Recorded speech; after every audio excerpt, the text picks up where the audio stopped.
What's going on, everybody? Hope you are having a wonderful week so far. This is the last podcast before Christmas, which is exciting. And it's a good one. Burns has been around for many years. He is producer, DJ, pop writer, makes amazing club records, makes amazing pop records, has worked with Lady Gaga, A$AP Rocky, Calvin Harris, some of the biggest names in the world. He's also recently released a record called Talamanca, which is absolutely blowing up on the club scene and also radio here in the UK. We've been in touch for probably about 4 months now, just talking on Instagram, and I thought I'd get him on. Great conversation, super nice guy. So without further ado, and we're live. Me a little warm. Yeah, there you go. We're live. Ooh. How are you, mate? Good, mate. How's things? Good. Thanks for coming on. It's good to meet you as well. This is the first time we've actually ever spoken in person. I know, right? Well, over the internet. It's good to finally have a kind of half in-person chat. I know, right? It's nice. It's nice. Whereabouts in the world are you? I'm in Los Angeles. Nice. Where are you? You're not UK then. You're in America. No, I'm in the UK right now. But I go between Detroit and the UK. Wow, Detroit. Yeah. Okay. I didn't know that you lived in Detroit. That's mad. Yeah, so I've lived there for the last 4 years, on and off. I pretty much just go over there when I tour. Right. And then just come back to the UK when I'm not. There's something going weird with this fucking sound. Can you hear that glitching? Yeah, I heard. I thought it was the mic moving or something. Yeah, no, it's not. No. It's the ghosts. It's our internet, mate. Something's not aligning tonight. It's still good. Is it me? Do you think it's mine? I don't know. It's fine. It's fine now. We're good. Fuck it. Hopefully you don't have you get the podcast ready and it's just got this terrible loud sound all the way through it. It's ruined the entire thing. it looks all right on the. I'm looking at the kind of recorder and it looks fine. We're good. Where are you from then? You're from the UK. Yeah, I'm from Stafford originally. Okay, nice. How long did you How long ago did you move to LA? Wait, I need to turn notifications off on this as well, don't I? Yeah, probably. Terrible.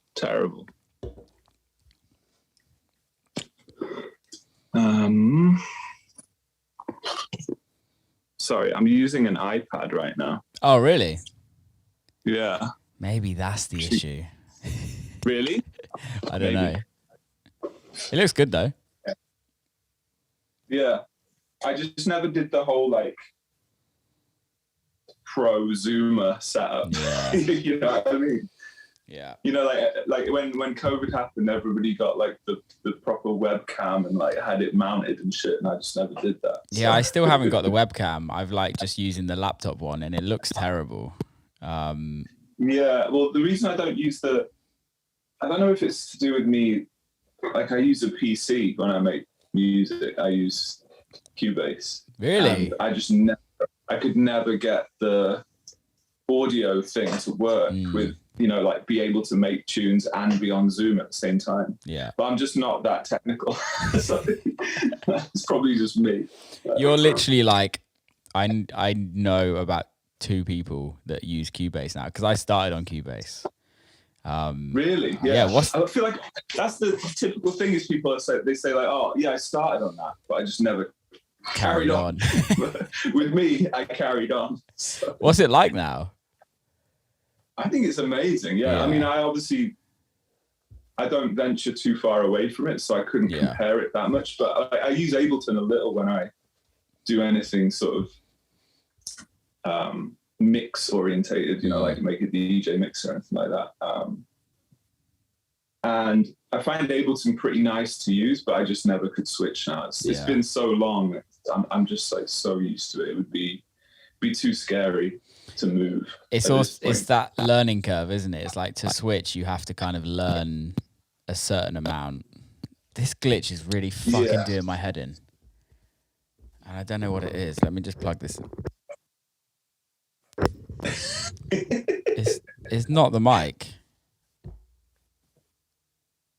Yeah, that can't be to do with me. That must be your side, surely. I don't know. It's so weird. I can't hear it now. No, me neither. It just comes occasionally. Yeah, I couldn't. I don't think I could do it. Yeah, it's there. Can you hear that? I heard it then. Yeah, like a little dropout for like a half a second or something. Fuck knows. This is the most professional podcast going on right now. Yeah, it's every time I talk. Is it? Yeah. And then it's not. Sorry for anybody that's listening to this. I think it's doable though. People aren't going to be too freaked out. Just gonna have to roll with it, aren't we?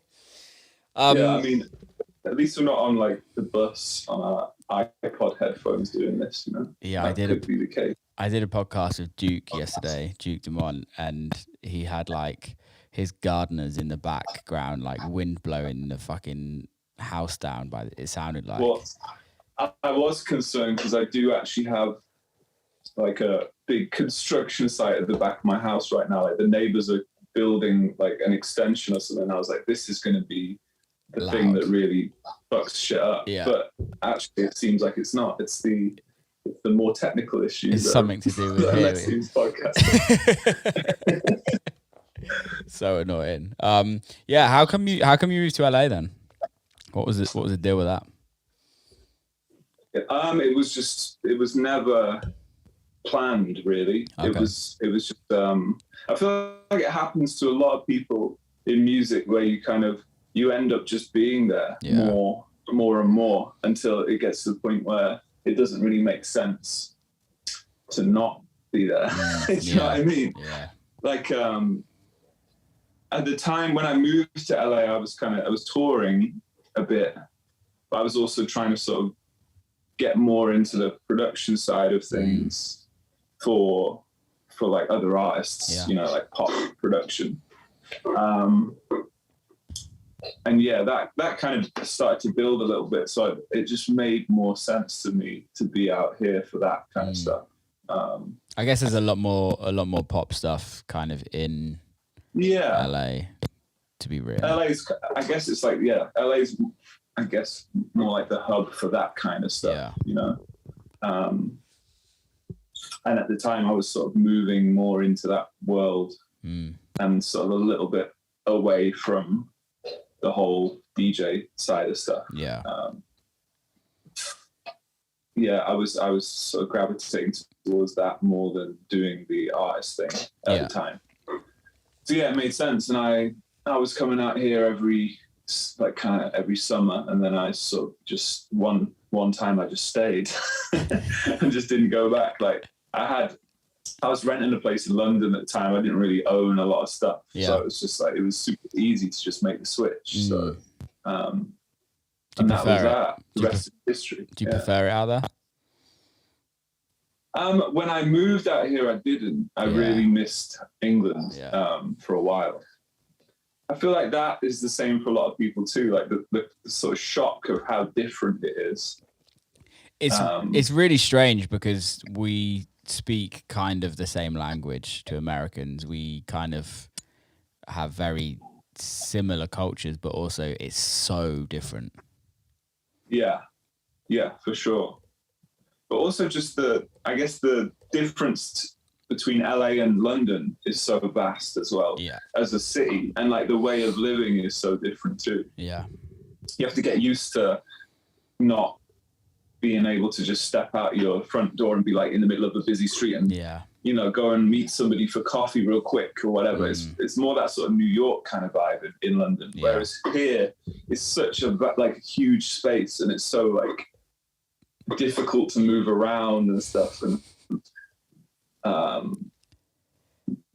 just the way that people work out here is different. It's sort of a lot more laid back, I find. And it just is a bit of a shock to the system when you first make the switch. It's like, where am I? Hey, man. Like, it's kind of crazy. And I'd miss that aspect of London, just the sort of hustle and bustle, the fast pace of hustle and bustle. But now it's the opposite. I kind of actually love the vibe here. And when I go back to London, I kind of like, I miss LA a little bit. So I've gotten used to it, I guess. And now I have a family here. I've got 2 kids. I've got my missus here. I've got a dog. I have my house here. So it's like I'm fully sort of settled here now. Yeah. Is your missus American as well? She is. She's from Nebraska though. She's not from here. So we're kind of. She's from sort of out in the middle of nowhere type area as well. So. In the middle of nowhere. Yeah. Sorry, mate. This is really annoying me. I don't know. It's doing your head in. Doing my head in, mate. I don't know what it is. Really is there like a way of listening back to a part of the recording just to see how it sounds? Or no, not really. It would be long. How's it? Wow. How is it having kids in LA? I mean, my kids are 6 months old, so it's been pretty new. Yeah. So, we had twins during COVID. So congrats. It's been a lot of thanks, mate. Yeah, it's been a lot of sleepless nights. Yeah, I bet. So far. But I mean, it's incredible. It's amazing. It's just it's a lot of work, man. Having especially twins, it's like a whole other level as well. Well, you don't ever plan to have twins, do you? It's just like it just happens. And it's and the thing is you kind of don't know any different either. So I don't know what it's like to have just one kid. So I've got nothing to compare it to. So I'm just getting on with it. But it's incredible, so good. But has having kids changed your like workflow and kind of changed your like view on your career or anything like that? It kind of makes me on one side of it makes me even more driven, I guess, because you kind of have these 2 extra lives that you're responsible for now. But then on the other hand as well, I'm trying to be more present as well with them. Yeah. Trying not to sort of be consumed too much with music, because before I had a family, like my own family, it was kind of like music is just everything to me. 24/7. You don't switch off, which is it's difficult. I mean, you know what it's like as well. It's sort of that thing where it's not like the 9 to 5 job where you get home at 6 p.m. or whatever and switch off and you can just chill. You kind of it's always in your brain and you know that you can work whenever you want. So it's difficult to snap out of that mindset a bit. But I feel like it's changed me in a positive way because it's helped me kind of become just more present in life and like try and absorb, what's going on around me a little bit more rather than just being completely wrapped up in music stuff all the time. Yeah, no, I think it's really important because a lot of us don't have things outside of music. Whether that's family, whether that's, I don't know, whatever. Like I was literally talking to one of my mates today. I was like, I need to get a hobby because it just like, sometimes it just screws your brain. I think that is really important as well as having something outside of music that you're also passionate about too, because it also is really good for your creativity to not focus on one thing the whole time, just to give your brain a bit of a break can really sort of help. I don't know about you though, but for me, like when I find something that I'm like also passionate about outside of music, I'm like, how do I make this successful? How do I make this like a career? Which is like the most stupid thing because I guess it's like a type of personality, isn't it? Someone that I guess to do music, you've got to be a pretty driven, sort of career-minded person, I guess. So you just flip that to anything, basically. So pretty much. Like, I really enjoy fishing. How can I be a pro? It's literally that. Enjoying going down to the lake. It's like, no, I got to be the best. I got to be the best. Got to be number one. It's definitely annoying because it's like it's so hard to switch off from it then. But what's it like being more in the pop writing world in LA? Or just generally, because I don't really come across. I've done some pop stuff, but it's more like dance floor pop stuff for other people. Mm-hmm. It's not like been straight up pop, because you've done some records with some big pop artists. Yeah, I enjoy it actually, because it, like I was saying before, even though it is music, it's different. It's a completely different world to, what I sort of started out making and where I come from musically. So it's quite nice to be able to dip in and out of different, even though it's the same thing, it's still music. It's like dipping into a different world of music and coming back to dance music whenever I want and stuff. It feels like you can get some sort of little breather and a break, and you can get inspired from the pop world and sort of bring that into what you're doing in the dance world, as well as vice versa. So it's kind of nice to be able to dip in and out of genres a bit. Yeah. For me anyway, because I've always had that issue where as a producer, as an artist, I could never really find what I sound like. Yeah, you know what I mean? Totally. Yeah. It's sort of, I just love music in general, and if I could, I would make, like one day I can make like an R&B record, and the next day like a techno record. It's just like however I feel at the time, it just affects what I want to make. So I think that was the way for me to vent that feeling, was in the pop world. Even though it feels like you're quite constricted by like labels and radio and shit, you're actually kind of free, because a pop record can be anything, really. Totally. Like it doesn't have to sound a certain way. Like it just has to be popular. It has to appeal to the masses, but it can be masked in any kind of form of music, which is pretty freeing when you think about it. Yeah, I love the concept of pop music. I think it's like everything. I love, the concept of pop music is great, but whether or not it gets done how the concept sounds is a different situation, if you know what I mean. Because I feel like it's same in dance music nowadays. It's very formulaic in lots of genres. In lots of ways, it's just purely to get you on to the radio, or get you onto a certain playlist, or get you onto a certain label. I find a lot of it's not actually like trying to be really good music. It's trying to just get on those playlists. Yeah. If that makes any sense. I do agree with you that there's a lot of formulaic music in every genre. I think that, if you take like tech house, for instance, there has become like a sort of blueprint for that type of music. Yeah. And it feels like a lot of the time everybody's sort of following this template of what the tune should do and how it should sound. And then again, that can be the same for pop music too. But I guess what's cool and what's sort of fun is trying to bend that blueprint a bit. Just like, I don't know, it's hard to explain, but I enjoy sort of trying to present it in a different sort of way and seeing if it works. And if it doesn't, it doesn't. If it does, amazing.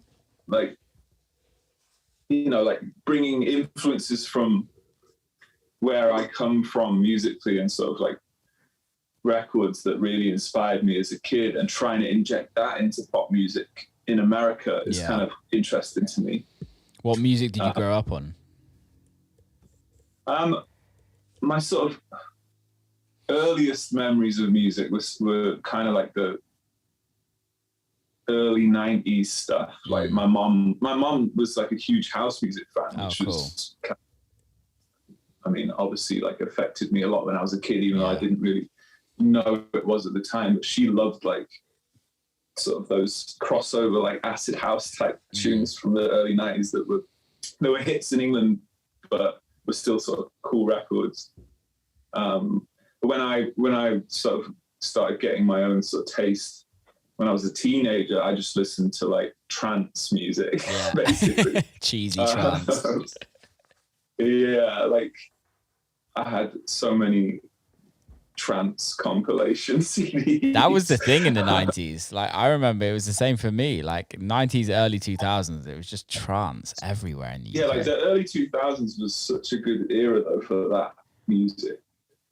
And when you go back to it now and listen back, you kind of you can appreciate it even more. It's the kind of, I don't know, it's aged really well, that kind of era of music. Yeah, well, I think you look what like Tale of Us and Art Bat and kind of that crew are doing at the moment, and it's, although it's not trance, I call it man trance, where it's just like mad trance, man trance. It's oh man, yeah, it's like I don't know why I call it that, but I heard somebody say it and it just clicked. But it's using influences from the trance days massively.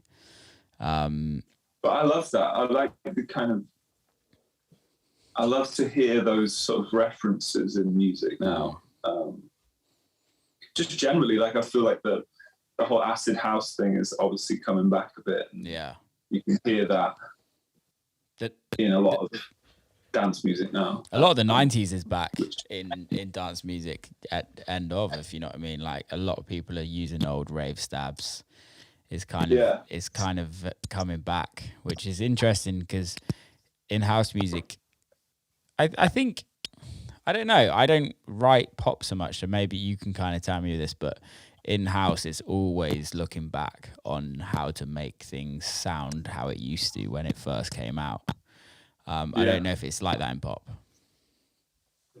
I guess not.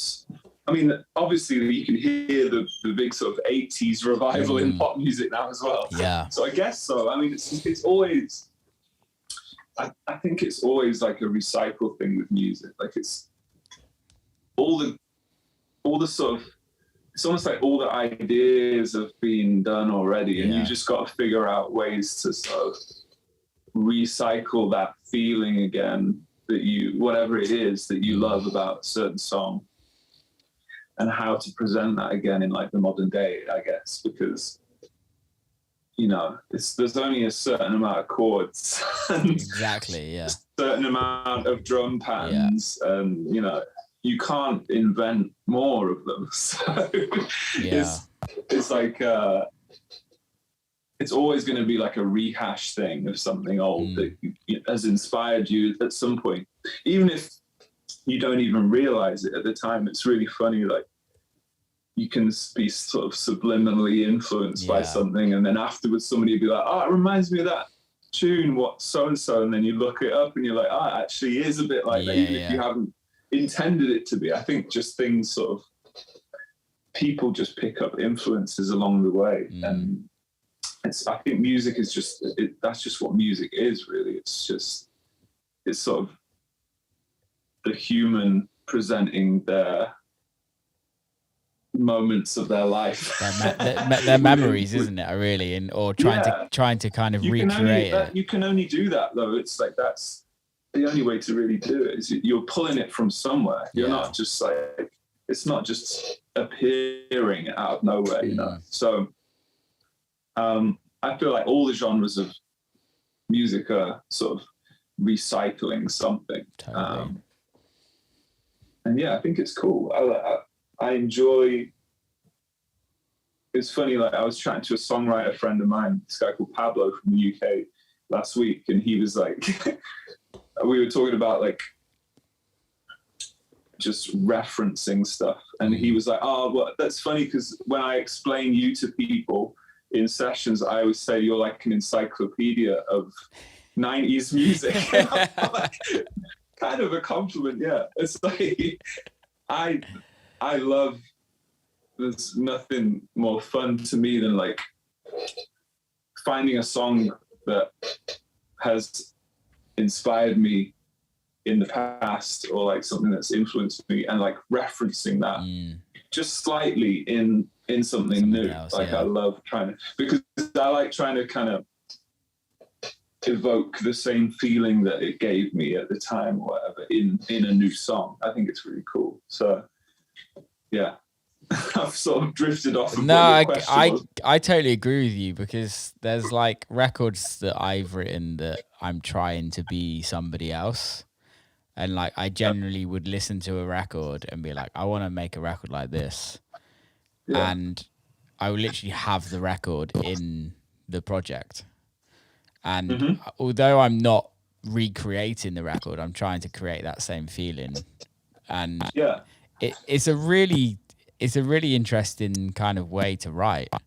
And I think some of you, like personally, some of my best records have come from doing that. Yeah, I think it's a good technique, and I think it probably is something that gets done quite a lot. It's always making sure that if you do have some sort of reference for what the feeling in the music was intended to be like, going back and forth is a good way to do it. Just to keep you in that world, I guess, if you're trying to reference something. Do you do much with hip hop? Like ripping something off. It's just it's just evoking a feeling, you know. It's like you want to get the same feeling from the record you're making. Yeah, it's taking influence, isn't it? And it's just putting yourself, seeing if whatever you're making kind of gives you the same feels. Yeah. I mean, there's not it even applies to, you know, like art, like painters or whatever. You know, they're not just painting some completely new thing that's never been thought of before. You know, everyone's influenced by another artist from some point in their life, and that same with music and everything. So totally. Have you done much with hip hop whilst being out there? I've done a bit. Yeah, I've done stuff. I did like a French Montana record. I did Heady One recently, which is UK. Yeah. But that was cool. And there's a new artist that I've just sort of finished his album, but he's super new. He's not like, it's more like we're trying to develop him, but he's like, he's hip hop, but he's also sort of, I don't know, it's like R&B pop influence as well. This kid called Johnny Yukon, but we just finished his like first official album, and that is pretty much like hip hop,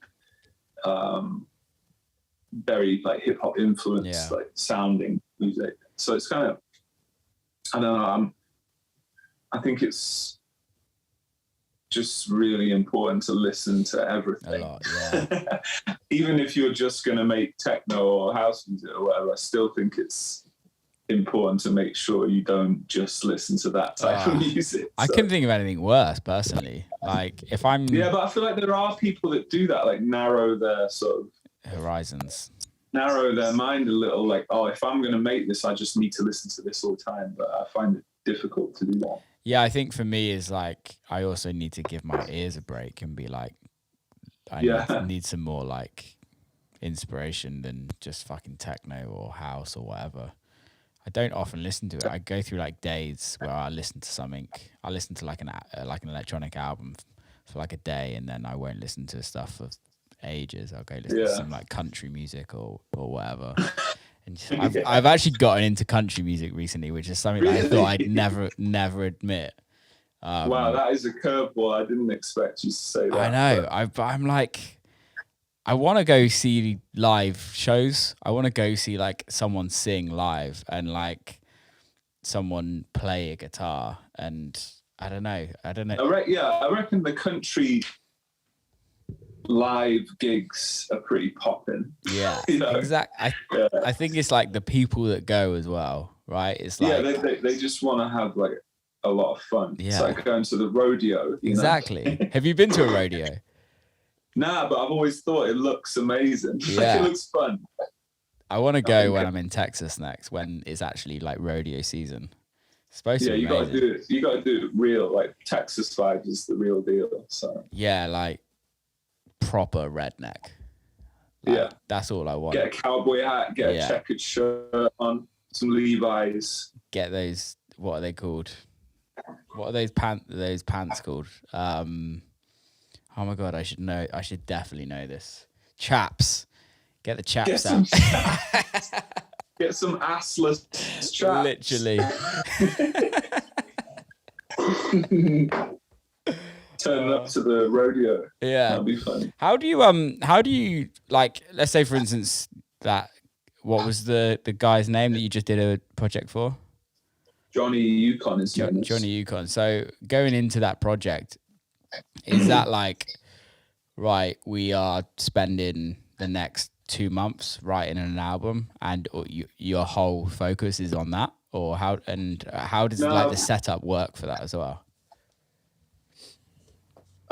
So I kind of agreed to do like the exec production role for him last year, which I guess when you do that, you're not solely producing the entire record yourself. You're almost sort of overseeing the album and helping sort of A&R it, as well as helping finish songs too, and doing songs from scratch. But so he writes with various other people as well, and then he'll get ideas and then bring them to me, and we'll sort of hone them in and finish them. But we were doing sort of 2 days a week on it, and we just finished it. It took probably 6 months or something to do. But I mean, with him, me and him have been working for years. He was one of the first people I wrote with when I came out to LA. So we were both sort of new to the kind of LA world of songwriting, but he was doing the artist thing as well. And we just became friends through that. And I've just always really believed in him as an artist. So it made sense when it came to him. He got like a deal with a major label, and then it came to the point where he was going to do an actual album. So it made sense for us to do that together, because we were so close anyway, and we worked so much. I just knew what he wanted musically to do, so it made sense that way. But we made sure that I could still have time to work on the other stuff that I was doing, so it wasn't just like locked down for 6 months and not working on anything else. So we just did a couple of days a week on it, and it came together really quick. I think because we're so used to working together, it was pretty easy. But that's a different process to like when I did the Gaga thing, where we just did an entire year without working on really anything else, which was mad. How was that? Like that was an intense sort of writing process, because you didn't really have time to do anything else, because it was just so much. Is that Gaga. Is that 5 days a week, 6 days? Like, what's that? Usually just 5 days a week. We try and get the weekends, but then sometimes we would go through the weekends as well. So how is that? How is that on the brain? Pretty grueling. Yeah, I bet. And that was right before COVID happened as well. So it was the year before the whole COVID thing kicked off. And then as soon as we finished the album, literally within 2 weeks, the world shut down, which is so insane. So we just come from being like locked in this studio for like a year to then being locked down at home for like another year. 2 years, basically. Yeah. So yeah, that was pretty mad. How does that come about? Things like the Gaga, and kind of, because it's kind of so out of my world that I'm just like, how do you even start to kind of have those conversations? Well, that project came through Blood Pop, who's a pop producer / artist over here. I don't know if you've heard of him before. No, I haven't. But he's a producer. He did like the Justin Bieber like Purpose album, one that Skrillex did a lot of. He kind of worked on that with Skrillex on a lot of those songs. But he was the person that kind of brought me into that whole Gaga thing. Just by he hit me on Instagram. I guess he heard like some stuff that I'd done, and I just put a record out with A$AP Rocky and Sabrina Claudio. It was like a house tune, but it had them on it, and I think he'd heard that and he just wanted to connect. So and listen to some stuff. So I met him at his studio, and we just sat and kind of played a bunch of music. And I didn't know he was working on Gaga at the time. And then I guess we sort of shared like a common ground on like what we wanted to happen in pop music, I guess. And I think my influences were sort of what he was looking for Gaga, because he wanted her to do this 90s trance. Sort of, it's like nostalgic dance record, you know, like Madonna, Vogue type thing. So he had all these sort of ideas, but he, I guess, maybe didn't have the references that I had in order to sort of evoke that kind of feeling in the music that, you know, I would start whipping out all these old tunes that I knew and like sort of sounds that I had like known from records when I was a teenager and shit. And like, I think that really grabbed him, and he was kind of like, yeah, this is the sort of vibe that we want to go for. So that he had me work on just one song to begin with. Because he was exec producing that whole project. So they had a demo that was just like a vocal and her singing over piano. It was this record called Enigma. And I just did a pass of it, and it was like a sort of very Vogue, like 90s house version. And I kind of thought it was so far down that road that it would be too much. Like it was so like, it just sounded like a tune from the early 90s, like in the UK or something. but they all loved it, and it was kind of like that then became sort of the sort of blueprint for what the rest of the record became. And then it started just one song, and then it became like 10 songs. And by the time I knew it, had been like a year, and we'd been working on it. It just sort of snowballed from there. But it was incredible. It was amazing. Like, it's not very often you get to work with someone like she is such like an artist, you know. It's not like the typical pop star thing, you know. She's very much like hands-on, involved in the songwriting.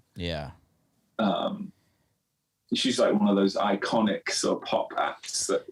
So it was a pretty special time, even though it was so like intense and so much pressure. So much pressure and so many like long hours. Like we would work till like 4 a.m. and shit like most days. So it's kind of like wild. But do you like doing that? I think I just got used to it. Like you kind of just get in this world where you're sort of, it's almost like a bit surreal. You're like in this studio bubble, and you kind of, you get lost in it a little bit. So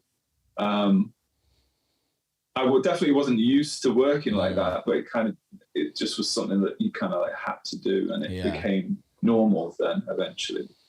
But I remember after it kind of just being like in a bit of a daze, like what just happened? Like a whole year had kind of gone by. And it was literally just that. And then with the COVID thing on top of it, after that, it was just kind of very strange. Because once you do that, you kind of feel like you need a break. You need to just get out of it and stuff. And you can't even leave the house then. So it's kind of weird. But do you prefer writing with other people? Do you think that's when your best work comes out, or are you much more someone that likes to write by themselves? I like writing songs with other people. But if I'm producing stuff, I like to be alone. You know what I mean?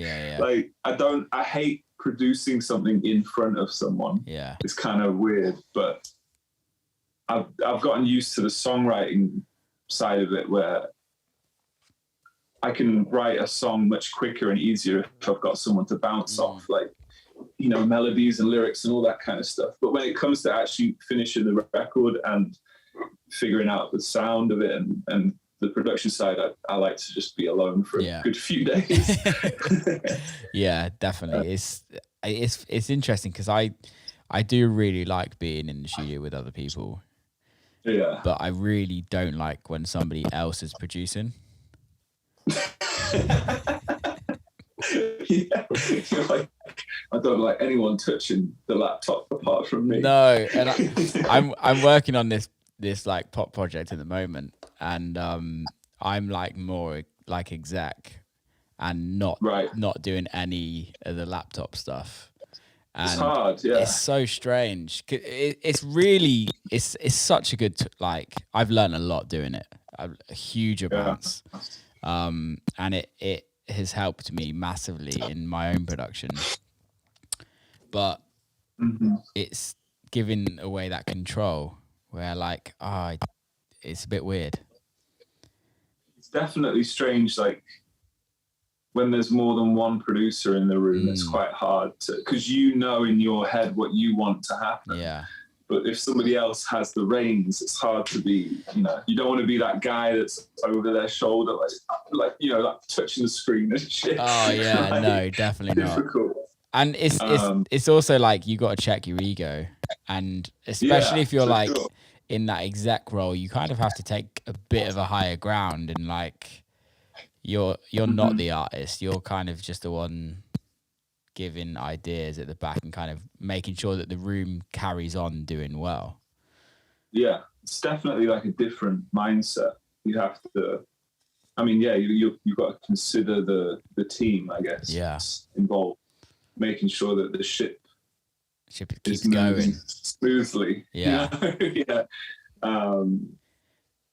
But yeah, I do enjoy producing with other people through the sort of idea phase of making a record, but then when it comes to finishing a song or something, I just like to do that. Yeah. On my, just because sometimes you can just be playing around with one sound for so long, like you know, you don't need somebody watching you like mess about with a kick drum for a few hours or whatever. It's just like. Oh, it's so boring when you're sat next to somebody doing that as well, and you're just watching. Yeah. I'm like, dude, it's a kick drum. It's fine. Come on, let's just move on to the next. Just like EQ in the hi-hat for like an hour. But like, it's fun sometimes to do that type of stuff on your own. Like, you know, like really get into the whole sort of mixing and stuff, even though you shouldn't really if you're going to get it mixed anyway. But it's like, I like to sort of spend a lot of time on the sonic stuff, like, but when I'm in my own world, like, you know, like when I feel like I've just got some time to mess about on my own. You know? I wish I was good at mix downs, but I'm really not, and it's something I'm not that good, but I don't know. It's like I don't even know what is good because it's sort of just depends what you want it to sound like. Totally. So like. The whole mix thing is, especially in like dance music, I guess, because you might be trying to get a certain sound that isn't necessarily, you know, the cleanest mix. Yeah. You know what I mean? Yeah. So I find it quite hard because when you get a demo that you really love, you've got a certain sound to it that was how you imagined it, and it's hard to like have somebody then sort of mix that to their taste afterwards. Do you get your like club stuff mixed by somebody else? Yeah, I mean, I haven't figured out the perfect person for that yet. But like, I don't make a lot of club stuff really. It's funny because I sort of had like a bit of a hiatus from making club music, and now I only just put out like a few records recently, and I was trying to figure out, you know, who's best to help make them sound good, but also make them sound like how I imagined them in my head as well. Let me put you in touch with someone. I'll put you in touch with someone that's really good. Yeah. A guy called I've had him on the podcast actually. He does all my mastering. But he also helps me with mix downs. So I use him as like a second pair of ears rather than actually going like, mate, can you go and mix this down? What is funny is that I realized that because I've been doing the pop thing for such a long time, what felt like a long time, and sort of drifted away from club music, is I stopped making music in general, like with the club in mind. So even those records that I just did on FFRR, like they sound good on like in the car and shit, and like on the headphones. But I did a show, which is like the first time I played in like a couple of years. And I realized they're definitely not meant to be in the club. Like they just, I'd forgotten about like how much you need to really pay attention to like the low end and shit like that for the club. Because I've been like kind of a little bit out of that world for a while. And it is a whole different ball game. Like, just making sure that something sounds right on a system, because you can forget that kind of stuff when you're just focusing on the song more than the actual waveform. See, I'm the opposite to you in that situation, where I was listening to the radio earlier, and Talamanca came on, and I was like, damn, this sounds so good on the radio. Whereas like, I'm trying to make records that sound fucking great in a club, which like I without sounding too arrogant, I can do that pretty easily. But then it's like, how do I get this like huge low end to sound good on a radio? And you do have the opposite to me, because I don't think Talamanca sounds good in a club. When I listened to it, when I played it, I was like, this doesn't sound as good as like other tunes. But I know that Talamanca sounds good on the radio. It sounds great. Like, it sounds good in the car when I listen to it and shit. But that's because when I made it, that was all I was listening to it for. Like, I didn't even think about the club, which is weird, because it is a club tune. Such a club record. Yeah, but it's mad. I made the tune on headphones. Oh, really? Because I had just finished that Gaga stuff, and we went into lockdown, and I didn't have a studio at home because I'd been working like all over LA in different studios. I didn't really have a spot. So I started making tunes just in my kitchen, like on my headphones. And that was one of the ones that I finished in that kind of era. And I hadn't even really listened to it on speakers until it was mixed. But I had Tom Norris mix that. Okay. I don't know if you've heard of Tom, but no. he basically does a lot of Skrillex's stuff. Okay. So sort of the more kind of, I guess, sort of American EDM sounding stuff. But he does a lot of pop stuff as well. But I worked with him on the Gaga shit, and we worked really closely together. That's cool. Because he had like a mix studio next door to where we were working on the album, so we could go in while he was mixing and be like, oh, this sounds amazing, blah, blah, and give notes. That process is got to be priceless to have to like go from creating it to then the mix down pretty much straight away. Yeah, right next door as well. Because you can also then edit the production halfway through the mix, because he could be mixing it and I'll be like, oh, that whatever, the hi-hat sounds weird, let me switch it out for something. So it's kind of like, that was priceless to be able to do that. Wow. I think because me and him worked for like a year together, basically he kind of figured out what I liked.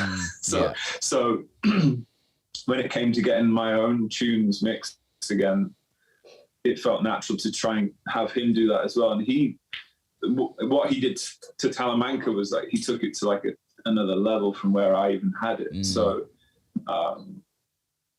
it just worked for that song, I think, because he mixes with the radio in mind. It that's why it sounds so good. Well, that's why it gets played on radio so fucking much. Like, let's be honest, because if there's been a lot of club records, like I actually don't. I would say the last club record, and I'm happy to be wrong, but the last club record up until Talamanca to be played this much was Ten Walls, Walking with Elephants.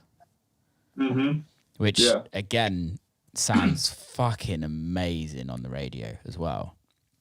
Does it sound shit in a club though? I don't know. I never played it. It would never be a record that I would have played. Right. Yeah. But yes, I've never listened to it in a club. Yeah. But it's the first instrumentals that I've heard that are like get that much play on radio. Like it's very unheard of. Like you know much more than me how much a vocal for radio means something. Yeah, I mean, how did that happen? I don't know. I mean, the idea was in my head was like, how do I make a tune that feels like those sort of classic riff-based tunes? Because there hadn't been one for a while that was just a riff that people gravitated to. And yeah, I was listening to like Pajanu and stuff like that. I was going to say that. I was literally going to say that. Yeah.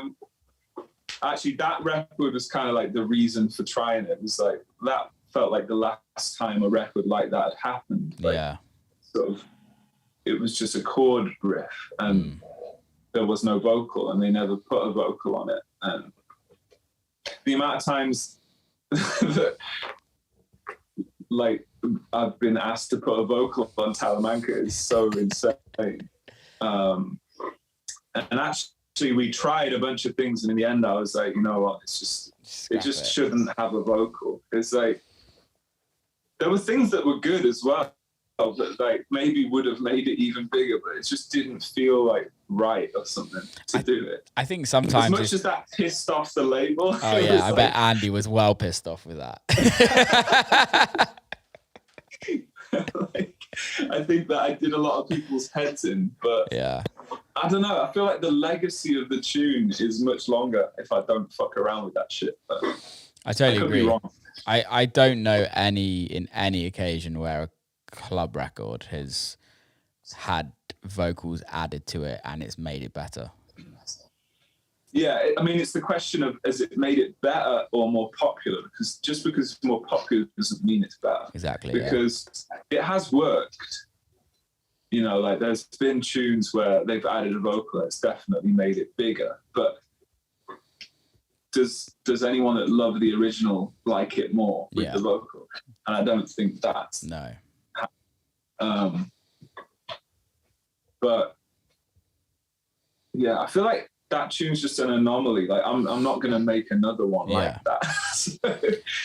Because I was kind of like, well, now I'm expected to follow that tune up, and it's like, and I sat in the studio and I was like trying to come up with another riff, and I was like, there's no point. Like, I can't just recycle the string sound again or whatever and do another riff. So it's just like, I think it's just going to be what it is, and that's that. But I think that's really nice that is though. I don't know if you've put pressure on yourself, because it's so easy to sit down and put pressure on yourself and be like, I have to do this or I have to follow this up. But if you can just turn around and accept that this is just doing its own thing and now it's on to the next thing, and whatever happens to the next thing happens.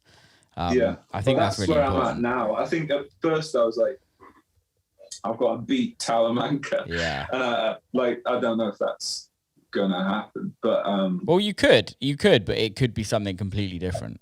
Yeah, maybe it's a different vibe if it is, but it's not gonna be.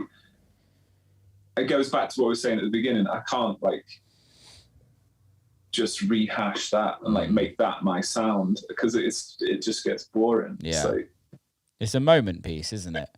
It's a moment. It is just a moment. Like it felt like it felt like a really sort of perfectly timed tune somehow, for how everybody felt at the time when it came out and shit. And like we were just coming out of lockdown type of thing. It's perfect. And there was a big tune with a big riff for people to dance to or whatever. It felt good. And people love it. Like I've played my edit of it and people love it.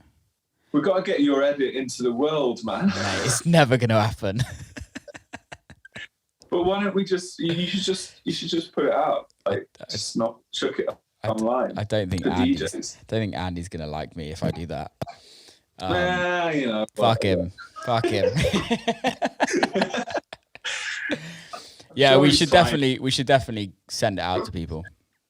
I feel like it's definitely like something that people are going to play. Yeah, it works. People do really know that record. Like, it's got something. What's about mad it. is yesterday I saw a video of Pete Tong doing it in his classical. Oh, really? Thing. You know, he's doing that Ibiza classics thing. Yeah. And I was like, that's a real moment because it feels like because he just playing Ibiza classics like with an orchestra, and then it was Talamanca, and I was like, oh, okay, well that's like sort of it feels like it's so strange to say, but you have made a classic record. Yeah, that's what I keep thinking. It's like, is it going to be a few years from now where people really remember that tune? Because I don't know if it's like, if even music is like that anymore. You know, like how records were big in the sort of 90s and they just go down as classics or whatever. Yeah. I don't know if the climate in music allows for that to happen anymore. I think I hear what you're saying. And I don't think the climate is geared for that, but I think everything moves so quickly now. So quickly, but I think if you have the right record, I think it does. Yeah. Like Camel Fat Cola. Yeah. Like, even though it wasn't in the era of classics, then it was still very throwaway music. Then it's a fucking classic. I don't care what anyone says. MK Storm Queen remix, like these are all like kind of modern day classics, and I do think like Pajano and what you've done with Talamanca. I think the thing with Talamanca is that you haven't reinvented the wheel, but you've kind of remixed the wheel and kind of put it on back to front and created something that sounds like a euphoric record, but it's still very modern. Yeah. It's great, man. It's great. Thanks, man. Because that was the plan. Yeah, and you smashed it. it was like, how do I make a tune that is like, you know, those early 2000s tunes, but for now, you know, that was the idea behind that. Somehow that worked. Yeah. No, it's great. Do you with your kind of Burns project, are you like fully on that now and just being like, I want to become like an artist in that sense, or are you still kind of toeing the producing side of things as well? I mean, I'm definitely still sort of half and half. Yeah. It's weird because before the FFRR stuff started coming out, I had planned on not doing the Burns thing really. Yeah. Like I was gonna just duck out and just be full pop producer and maybe do like an Alias as just for a laugh, you know. And I did like an Alias in 2019. I did this record under the name Jamie River. Okay. And I put it out on Solado's label. Oh, actually. really? And it was just like a really sort of deep house tune. It wasn't like any vibe. It was just like a very like minimal tune. But I'd already thought like I was going to leave the artist thing behind and just do like full focus on production. But then after doing that Gaga album and coming out the other side of it, I just felt like I wanted to make some tunes for fun that weren't really, because it was also lockdown. There was nothing going on. There was no DJing and shit. So I thought maybe I'll just make some records for the fun of it that I like. Yeah. That feel like stuff that I would want to do. hear. Yeah. Yeah. And that was when I made like that Love and Touch EP and Talamanca, and they ended up being, like, and Milo, my manager, sent them to Andy, and he ended up just loving them, and that was, he wanted to do it so badly that we were like, okay, well, let's just try it and see what happens. Well, Talamanca's got to be the biggest record Andy signed. I don't know. I don't know. I think it's got to be, mate. Because Andy's not been at FFRR for that long. True, yeah. I guess he's pretty new to the label, right? Yeah. I don't know. I'm sure. Yeah, I don't know. He's done some big records, but I think that's the big one. We've never spoke about that, but yeah, I mean, possibly. I don't know. That's dope. I think what's nice is that there's no sort of. It's not. I didn't do like an album deal with FFRR or anything like that, so there's no pressure for me to follow up or anything. Because I've been in like major deals before as an artist, and it's never worked. Like I just don't. I'm not geared for that kind of thing. Like I don't think I can sort of be in that one world for too long. I have to like do other things. Why not? I don't know. It's just like I've always, like I said before, like I don't have a sound, or I can't figure that out anyway. And I think my attention span is low or something. I get bored of certain things so quick that I have to move on to something else. Otherwise, I just don't want to make music if it's me doing this one thing. How do you do that in the like the Gaga situation or something else? Because you are purely just working on one project, right? What's the difference between working on a project for somebody else and working on a project for yourself? I think I've always thought about that as well. I think it's just because the pressure isn't on me. Yeah. Because someone else can take the music and go and sort of front it themselves. When it's not for me, I don't feel as weird about it for some reason. It's hard. It's weird because I can definitely make an album for someone, but it's not me. Yeah. Do you think if you had somebody working as like an exec for you, you could do an album? I don't know, because I'm also very sort of particular about how I want stuff to sound as well. So I don't know if I could give the reins to anybody else for my own shit. It's really weird. It's like... No, I get it.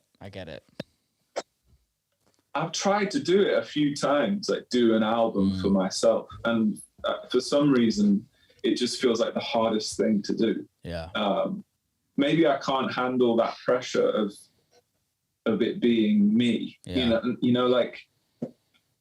Like this is something I have to front myself. Like this is me in an album or whatever. It feels like a lot of pressure. Whereas if it's somebody else, I love the idea of creating a sound for somebody rather than creating a sound for me for some reason. And I don't know what that is. I get that. I think it's also, I don't know, correct me if it's not this, but it kind of sounds like it's more like you like the creative, but it's not, once it's created, you can just let it go. It's not yours. Yeah. It can be somebody else's. Whereas if it's yours, you have to live with it for the rest of your life. That probably is it. Yeah. It's like once it's finished, you can kind of move on to the next thing. Yeah. Whereas when it's for you, you've not only got that however long the amount of time is to make it, you've also got however long it is afterwards to live with it and promote it and all that kind of stuff. And it feels just like I like to move quick, I guess, with stuff. How have you found the whole promo thing for the records? Because like you're not just I speak about this a lot on the podcast, but it's like you're not just the producer or the DJ or the artist. You're like everything now. You promote everything. You have to do everything yourself. How do you find that part of it?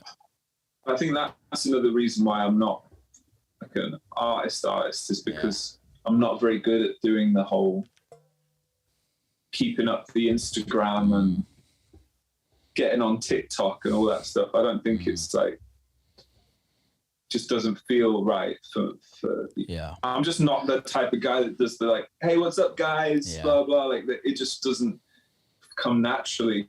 So I feel like when you enjoy that kind of stuff, it also makes you more of an appealing artist to a fan. Like even though I've got, like for Talamanca, for example, even though that's a big tune, I still don't think that I have a fan base, which is pretty weird. Yeah. Like I don't think there's any like hardcore Burns fans. They just like, there's hardcore Talamanca fans. Yeah. But there aren't people that connect with me as an artist, because I don't think I really am like that kind of artist. It's more sort of, it's hard to explain it, but I get that. I'm sure there's like Will Clarke fans, right? Yeah. Because you've got like a world around you as an artist, and you've got a sound for your stuff, and people really gravitate towards it and connect with it. Whereas for me, I don't think it's the same sort of thing. I feel like there's people out there that love the tunes that I might have done, but they don't know who's behind it. Does that bother you? Not really. I feel like that's just the way it is with me. And that's why I feel okay with it, because I'm doing the pop thing at the same time. I don't feel the pressure to be like an artist anymore, like I used to. Yeah, because I think what you like from what you're saying is, it's like you're not really fussed about performing and selling tickets and making sure that is your whole income, right? Because in a situation like me, like I have to sell tickets to tour, to earn money, because we all know that there's very little money in dance music in streams. Whereas if your full-time gig is on the pop side of things and you don't have to tour, then you don't have to build that up, I guess. Yeah. Well, I feel like I think I gravitated towards the pop thing because I knew that I didn't really want to be like a full-time touring artist. I think because I had toured quite a lot up until like 2016, 17 or whatever. Like, and I used to do a lot of shows with Calvin Harris. Like me and him would go on the road a lot together, and I would open up for him and stuff. And I was sort of making more like big room sounding music at the time. And I think I was just following what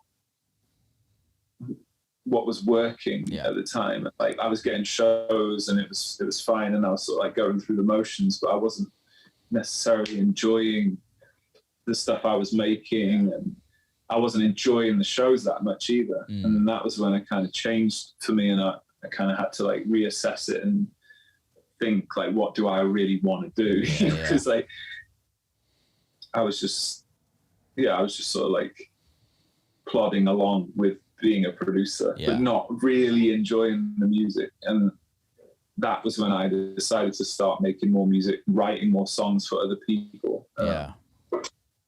And that kind of sort of opened my eyes a bit to what I feel like I really am.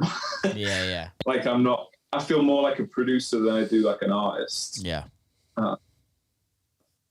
And I'm the happiest when I'm in the studio making records for anything, just like for anyone. I like the creative process of making songs for somebody else and trying to help develop an artist, giving somebody a sound rather than giving myself one. It's quite a nice feeling. No, I love that. And we don't need everyone to want to be an artist, right? We need everyone to be parts of the puzzle, and I think it's really important. And I think if everyone wanted to be an artist, it'd be an absolute shit show out there. There's be so many egos. Exactly. I think I just like being more behind the scenes. Like I don't like the idea of having to front something. I don't want to be the face of it, really. I'd rather just be the guy that like makes it and then lets go of it, you know? It feels quite nice to do that. No, I love that. So yeah, I don't feel that pressure to have to be a touring artist because I can make records for other people and let them do that. Yeah, you know? Totally. Yeah. But I love dance music. Like that's where I come from. And like my real passion when I'm making records is dance music. And that's where all of my sort of influences come from.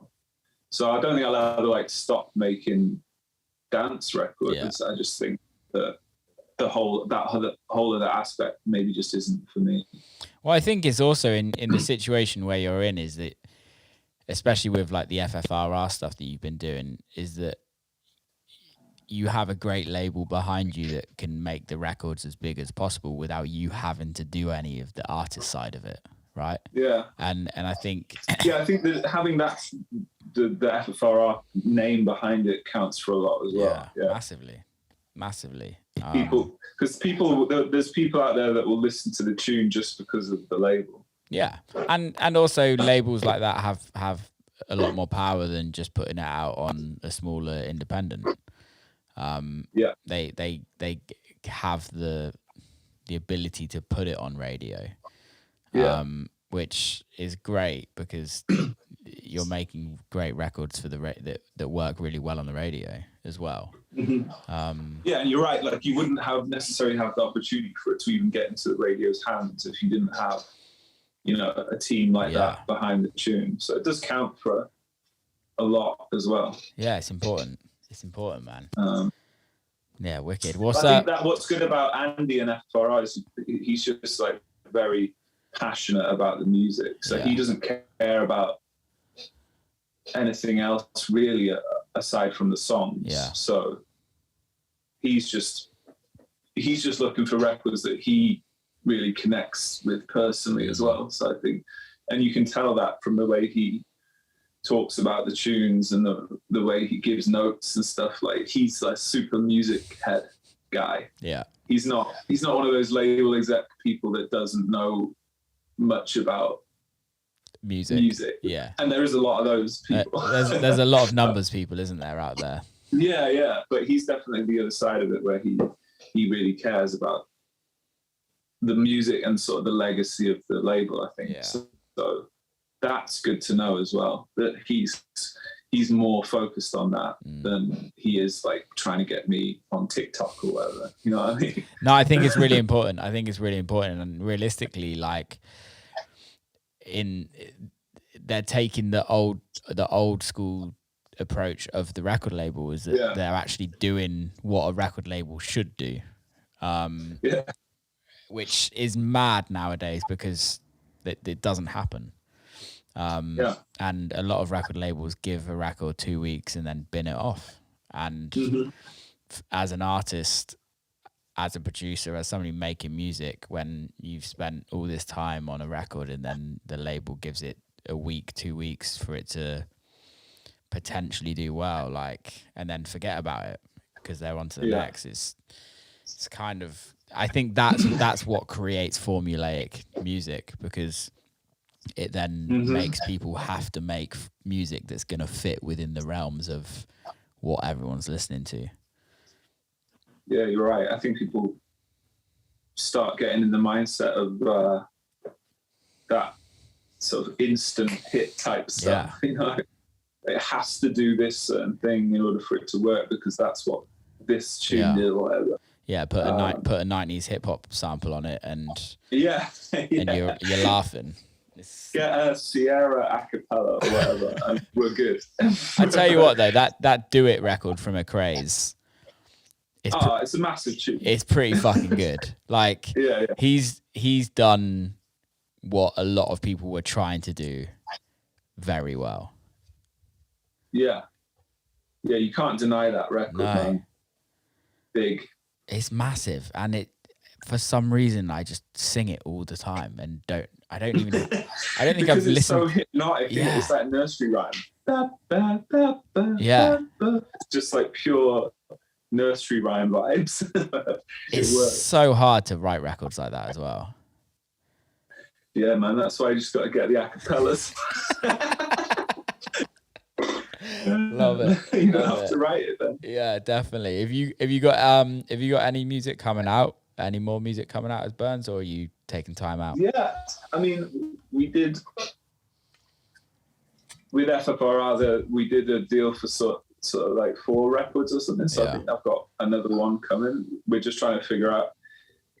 What's cool is when I made Talamanca and those other tunes, I made a few. Like I made like a bunch of tunes, and they're all kind of decent ideas, I think. So we're trying to figure out which one is the next one.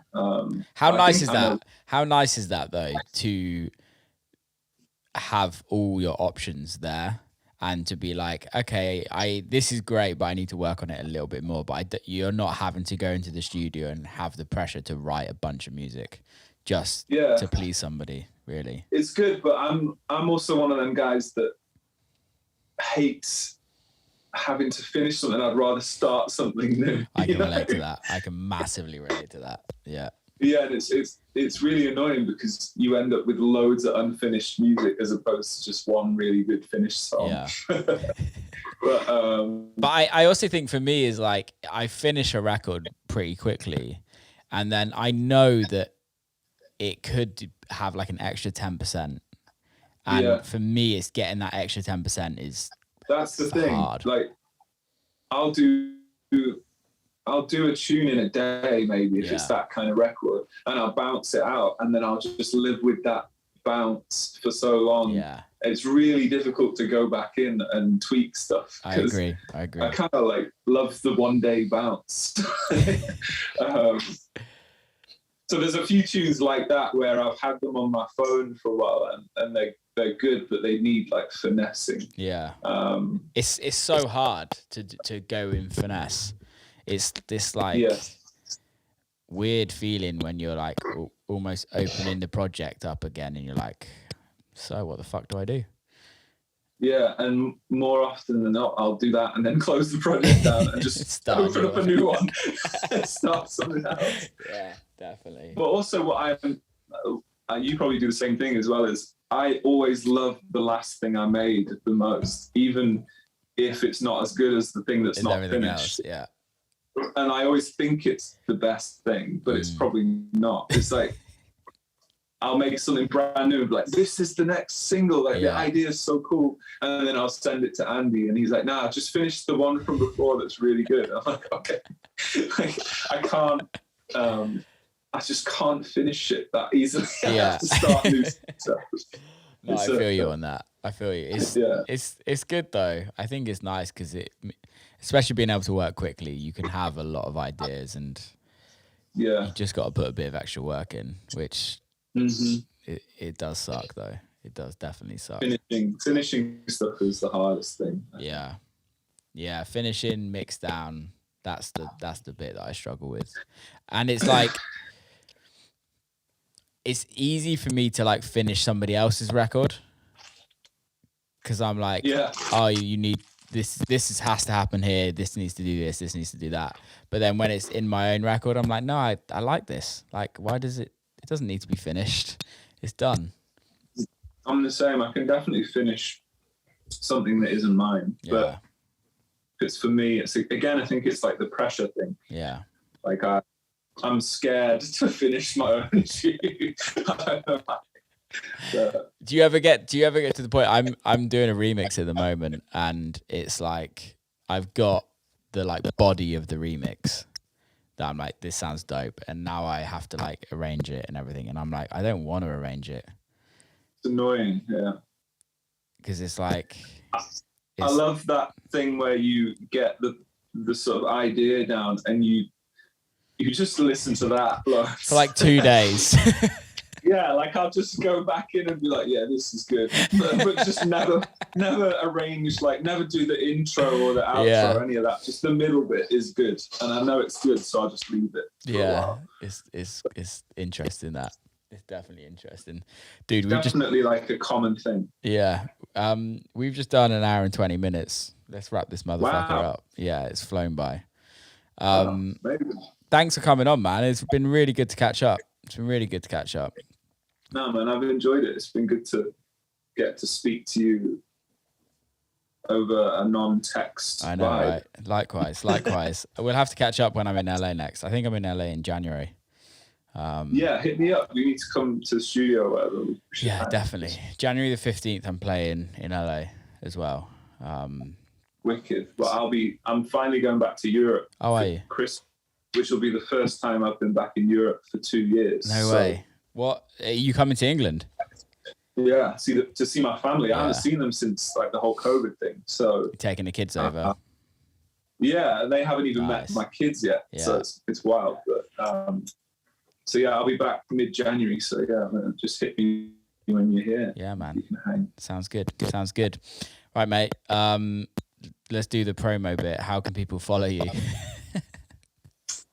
Oh yeah, I better get my TikTok set get it in, isn't it? Instagram is just Burns Music. Sick. And that's it. There's Twitter as well, which is the same, but I don't use it. Twitter. Twitter's a wild. Yeah, I don't go on Twitter at all anymore, but I feel like people do use it still a lot. People love Twitter, but I post and ghost on Twitter. I like post and just get the fuck out of there and just let it do its thing.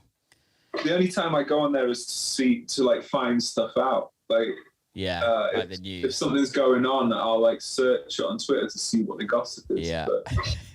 But I use it as like a news feed, and that's it. Gossip column. Dude, keep safe. Have a great Christmas as well with the family, and I'll speak to you soon. Yeah, man. Appreciate it. Man. Speak soon, bro. Bye, mate. Peace. And that's a wrap. Big love to everybody that's listening. Hope you enjoyed it. Have a great Christmas. Keep safe. Do everything that you want to do. Make the best time with your family and friends or whatever you're doing. Keep safe, and I'll see you next time. And also, thank you so much for listening this year. It's been a good one. We've got one more podcast to end the year out. Make sure it's a good one. Big love.